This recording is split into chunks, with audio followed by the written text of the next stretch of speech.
arep lumebu aning negara Ngamarta sapa kowe? Abdining Begawan Dewantaka sedya lan karep goleki menungsa sing jenenge Semar yen wis pethuk bakal tak boyong marang negara Ngamarta kanggo tumbaling tak boyong marang negara Ngastina kanggo tumbaling praja merga Ngastina saiki kena pagebluk Mayangkara tumbale Semar supaya bisa kasirep. Wah, kowe wis tepung karo Semar apa durung? Durung nate. Yen kowe durung nate tepung karo Semar, ngerti ya Semar tak delekke ana tungkak kowe tampanana.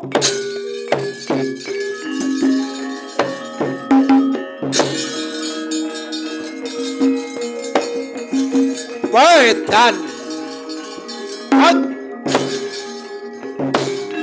What? Oh!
Madangi jagat tok mungup-mungup aneng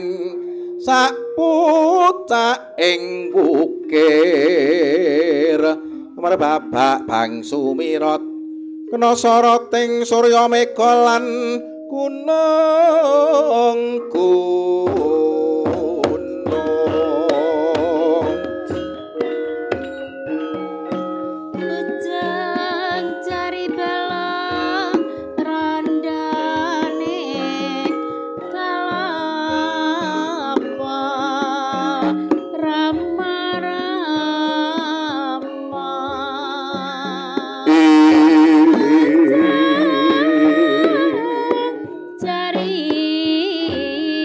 kanang sing tasih maweh buka sawegu balong roda ning kalama kenes Rama Yama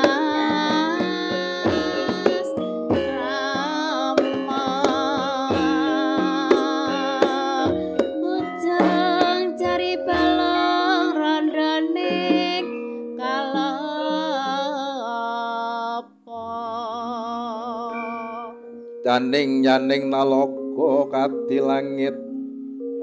mambang tanpa sulanmu pamaneka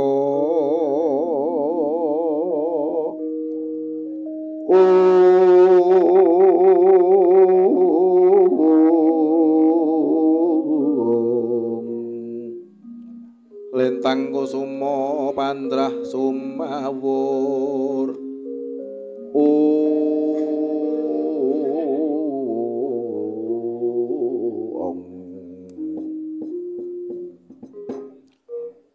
Ong milahing Mas Tuna sidam sekaring bawana langgeng mangko iki titah ulun pujantara putraku si Ismaya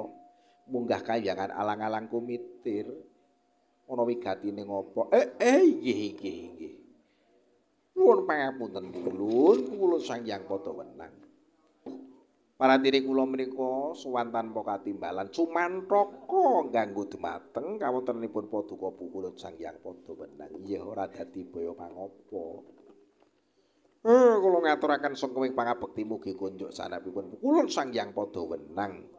iya Ismaya wis dak tampa wis ulun tampa ora liwat pangestu ulun tampanana nggih Burawalan anggen kula nampi andadosna jimat paribih sangga miwahana cahya murcahya tumuli paring dawuh paring atur marang jeneng ulun apa wigatine jeneng ulun munggah kahyangan ngaten ulun kula menika ngraosaken suwijining dahuru ingkang dereng paja-paja paripurna wonten ing titiwanci menika sejatosipun kula menika ugi mangertos marati menungsa limrah titahipun ngarcapada menika namung gumantung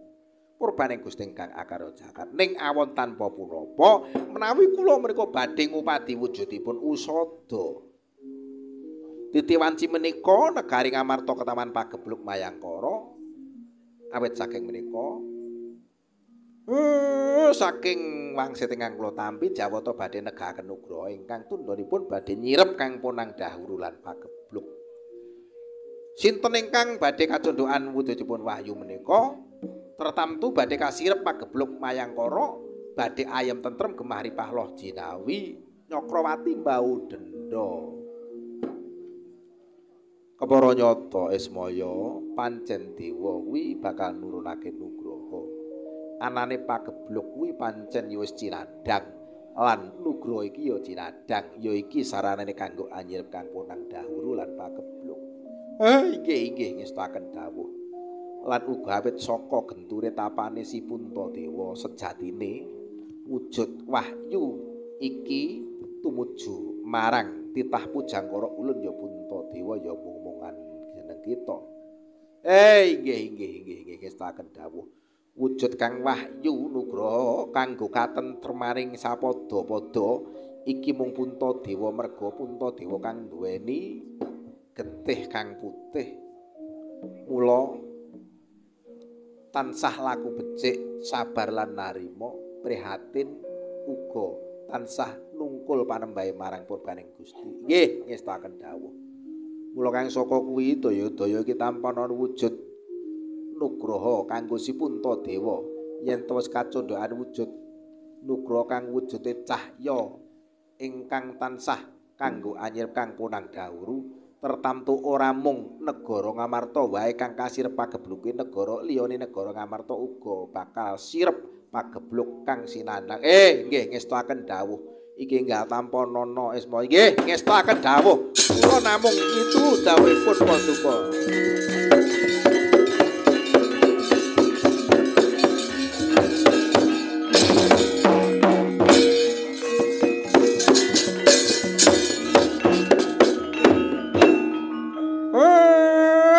ngaturaken gunging panuwun ingkang tanpa upami sampun pikantuk marga pikantuk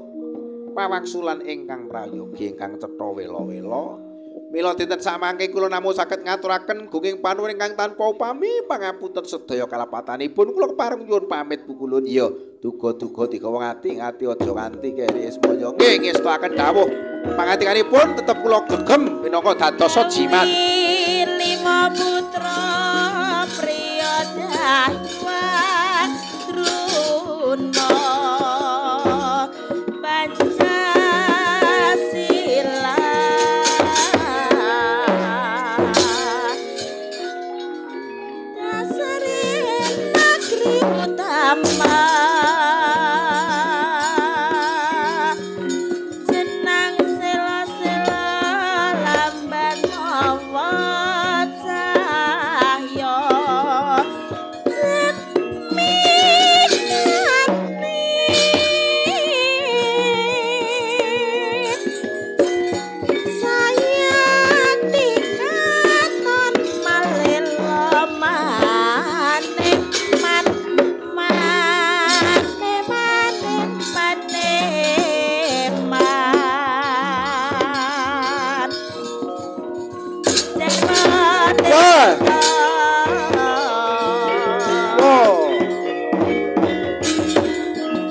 saya katriya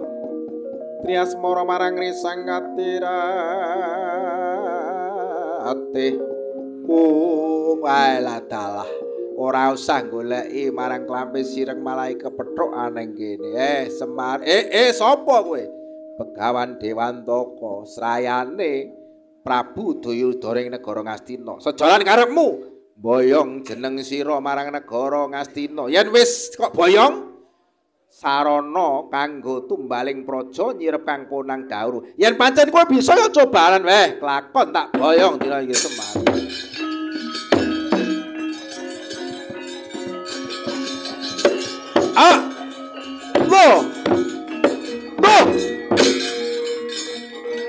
ayo jajalan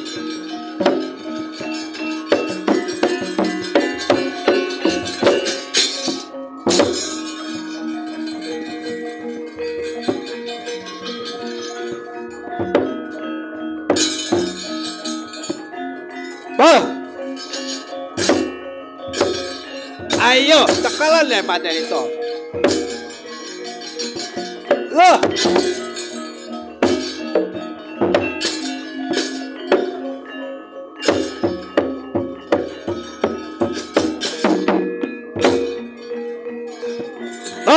yen pancen kowe bisa tekelan aku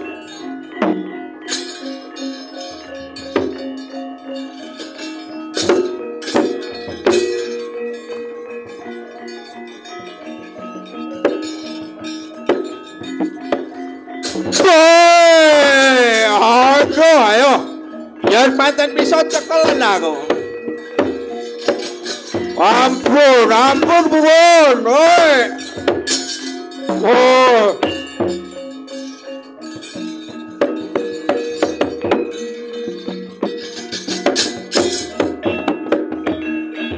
nyoto larutos keng godha saking Kurukula yen tanemu tusa sang Sri waduh bukulun Nismaya kula nyuwun pangapunten jajar kala Bathara Kala ya kama salah layak to layak jagat kuwi ora tentrem jebul kowe sing medhun memba-memba pendhita inggih ngestokaken dawuh nuhoni dawuhe pukulun Kanjeng Rama Guru mangsa marang Pandhawa jebul angel banget merga pamong sembara Pandhawa kuwi Semar tangeh lamun kowe bisa mangsa mung aku para Pandhawa alung becik baliya kowe baliya timbang tak untapake marang Narakaya maneh inggih pukulun kula nyuwun pangapunten badhe mboten memangsan mateng para Pandhawa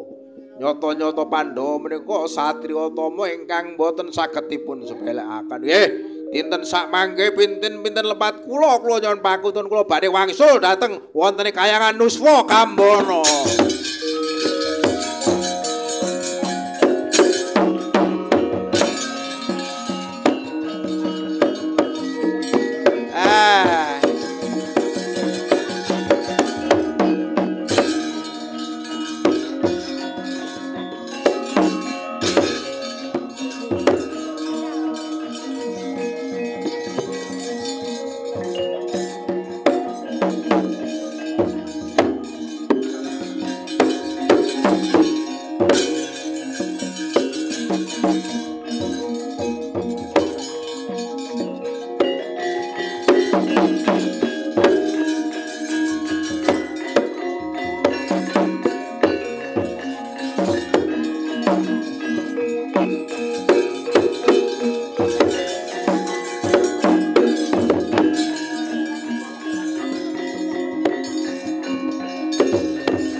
gonjang ganjing langit klap-klap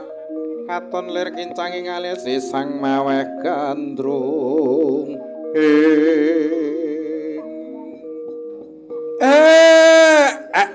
begak kemal satu dito lae ndara kula sinuwun Dinten samangke lakon menika sampun pati kantuk pepajar. Ukulun Sang Hyang Padawanang sampun paring wiradat, paring kanugrahan dumateng Paduka. Ingkang wujud kanugrahan ingkang wujud wahyu ingkang andalari katentreman lahir batin tumrapipun Paduka miwah negari. Awit saking menika monggo kawonten ingkang kados mekaten menika tansah dipun ucapaken syukur dumateng purbaning Gusti ingkang murbeng dumadi. Monggo sami njagi alam, sami urip samat sinamadan dumateng sekabehing makhluk, boten ngemungaken dumateng manungsa kemawon. Iya Kakang Badranaya. Jeneng ingsun ya mung ngaturake gunging panuwun ingkang tanpa pamit. Awit wis bisa dadi sarana sirping kang ponang dahulu. Mula dina samengko kudu nganakake syukur marang Gusti kanthi ucap lan uga kanthi nindakake sesaji marang Gusti supaya kahanan ayam tentrem iki bisa lestari sinandhang ana ing saindenging negara Ngamarta sumrambahe saindenging bawana. Inggih. Mugi-mugi lakon kang ala katuta banyu mili barat lesus kang becik kuwato dadi tuntunan Suradira jayaning kanang ratsuh brasta dening tekaping ulah Darmastuti. Muga-muga Jaya Wijayagung Mandraguna Trenggalek Jayanti rahayu ingkang sami tinemu.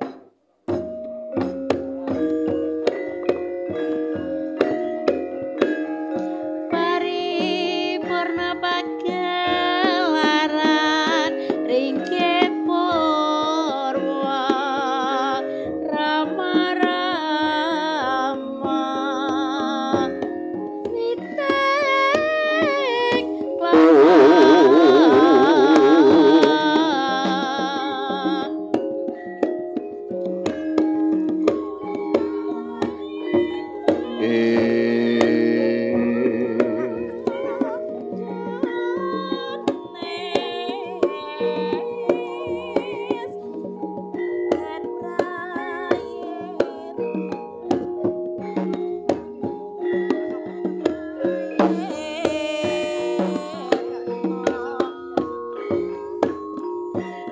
Yan kanang sing tasih mawe buka sawegung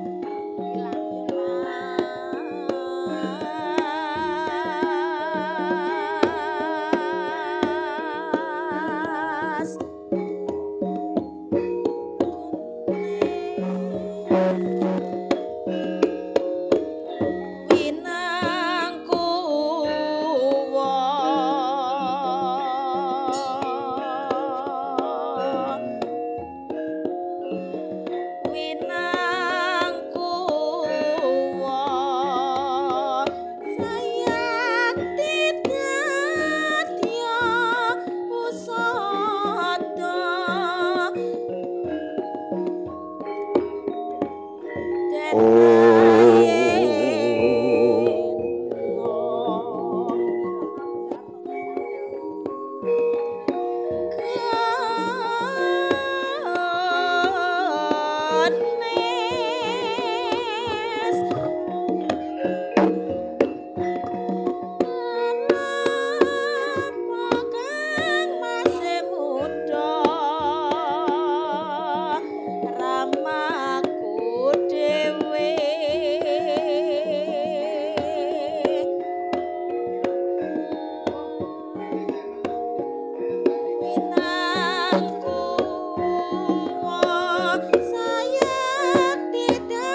mangko